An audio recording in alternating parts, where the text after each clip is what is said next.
Kazan में द्विपक्षीय वार्ता जिसको की लेकर रूस की भूमिका की गई चर्चा है, क्योंकि रूस के विदेश मंत्री सर्गेई लावरोव ने इस बात की उम्मीद जताई थी कि इस बैठक में चीन, रूस और भारत के बीच ट्राइलेटरल बैठक हो सकती है। उसमें एक अड़चन समझी जा रही थी जो कि सीमा विवाद था, लेकिन उस पर यथास्थिति बन चुकी है। 2020 की स्थिति बन चुकी है। वो विवाद दोनों पक्षों की तरफ से सुलहनामा किया गया और अब ये द्विपक्षीय वार्ता हो रही है। जी अशोक।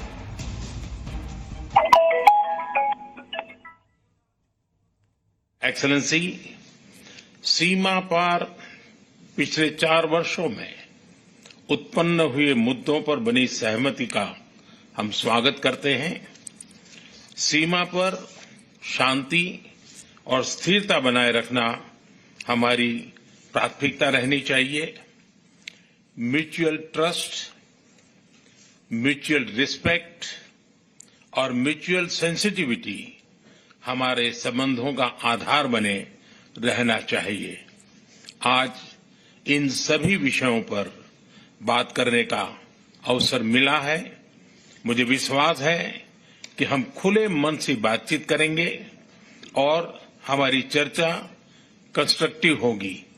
धन्यवाद। 3 अहम चीजों का जिक्र पीएम मोदी ने किया है। म्यूचुअल रिस्पेक्ट और म्यूचुअल सेंसिटिविटी उसमें सबसे महत्वपूर्ण है। और पीएम मोदी ने कहा कि हम ये उम्मीद करते हैं कि हमारे बीच में जितने भी मुद्दे हैं भारत और चीन के बीच में, उसमें व्यापक चर्चा होगी, सकारात्मक चर्चा होगी और दोनों देश आपसी पारदर्शिता के साथ, एक दूसरे की रिस्पेक्ट के साथ और सेंसिटिविटी के साथ में इस बातचीत को आगे बढ़ाएंगे। और सबसे खास बात जो बार बार दोहराया भी जा रहा है कि इस ब्रिक्स समिट में जो द्विपक्षीय ये वार्ता दोनों देशों के बीच हो रही है, इसमें रूस का भी एक अहम रोल समझा जा रहा है। लेकिन 2020 की सीमा पर यथास्थिति बनना और आज म्यूचुअल रिस्पेक्ट, म्यूचुअल सेंसिटिविटी की बात करना पीएम मोदी के द्वारा, और सामने जो चाइनीज प्रतिनिधिमंडल है वो भी उसी गर्मजोशी के साथ, उसी सौम्यता के साथ रिप्लाई कर रहा है। ये अपने आप में बड़ी बातें हैं। हालांकि इस बीच में प्रधानमंत्री नरेंद्र मोदी के प्रधानमंत्रित्व कार्यकाल को लेकर के और उसी कार्यकाल में चीनी राष्ट्रपति से मुलाकात जो हुई है, पिछले 10 सालों में लगभग 20 मुलाकातों की कहानी ये भी बार बार दोहराई जा रही है। लेकिन आज की मीटिंग में जो शांति और स्थिरता की जो बातें की जा रही हैं वो सबसे ज्यादा अहम।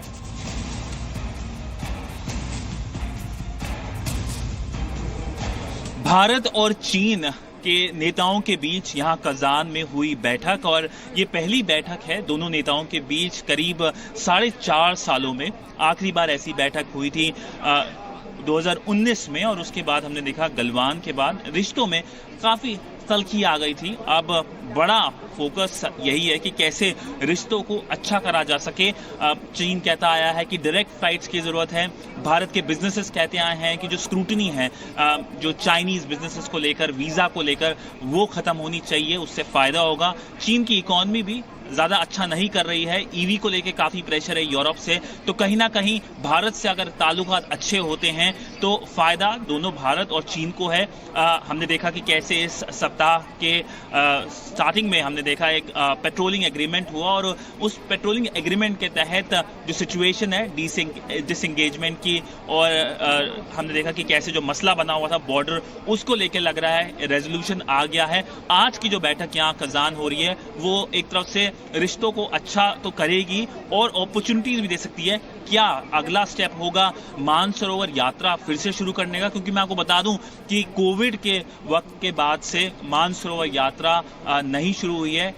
ये एक लगता है एक इजी लो हैंगिंग फ्रूट है भारत और चीन के बीच, और इसके अलावा और डेवलपमेंट्स हमें देखने को मिल सकती हैं। जी बिजनेस के लिए सिद्धांत,